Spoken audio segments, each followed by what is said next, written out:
It was dark that night, scary dark. Evil lived in the blackness. Demons breathed in the shadows. A low-grade stench of sulfur violated the air, even in the garden. The crunch of gravel stopped when Jesus turned to his 3 friends and said, "Wait here." Now, only his sandals veered off the path. He alone drove deeper into the darkness, and Satan smiled. Dampness breached the cloth of Jesus' coat, and a shiver ran from shoulder to shoulder. Was that from the human side of him? The fearful side? Whatever, he could no longer put this off. Near the scarred trunk of an ancient olive tree, he sank to the dirt. "Father," his ragged voice assaulted the thick silence. Clearing his throat likely wouldn't help, but he did it anyway. "Please, God, have mercy, if it's possible. Oh, please, my God, may it be possible. Let this cup pass from me." Cup. Huh. Perhaps he ought to call it what it was. Death. Torment. Wrath. He closed his eyes, physically blocking out the images of all that wrath implied. Better to not dwell on the pain. It was more than a man could bear, but could he? Should he? He sucked in a breath. Sharp, cold, settled deep into his lungs and forced out words that were right, words that meant life, words that would end his own. "Nevertheless, Father, not as I wish it." He stood and lifted his face to the black sky. Leaves blocked out a direct connection, visually at any rate. "As you will," he whispered. There, he'd said it. He'd given his consent. So why did his feet drag, his shoulders sag as he retraced his steps to his friends? No matter, his spirit would be buoyed along with their prayers. Their cries to God, added with his, would give him strength. What? He froze, gaping, and nearly bent double. The lot of them, all 3, slept on the ground. Peter even snored. Jesus' sandals ate up the ground. He bent and nudged Peter in the ribs, hard. "Could you not watch with me 1 hour? Watch and pray, lest you enter into temptation." Peter blinked. Half a nod bobbed his head, and then he rolled over. A sigh stole Jesus' breath. "The spirit indeed is willing, my friend, but the flesh," he shook his head, "the flesh is weak."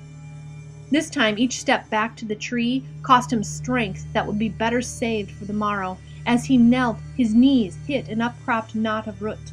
Pain shot up his thighs. Was it worth it? Was any of this worth it? He bowed his head. Sweat beaded his brow, condensed, and dripped down the bridge of his nose. He swiped it away with the back of his hand, then did a double take. Red stained his skin. Blood. "Oh, my Father," he cried out, "if this cup cannot pass away from me unless I drink it, oh God, must I drink it?" And then it hit him. Was that not exactly what he'd asked of his disciples only an hour ago? To drink of his blood, the blood of a new covenant? Unless he pressed on, pressed through this God-forsaken night, there would be no new covenant. He grit his teeth so hard the tendons in his jaw crackled, but that didn't stop him from saying, "Your will be done."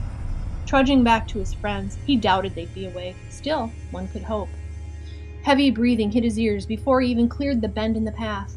Disappointment stopped him flat. Where was his support?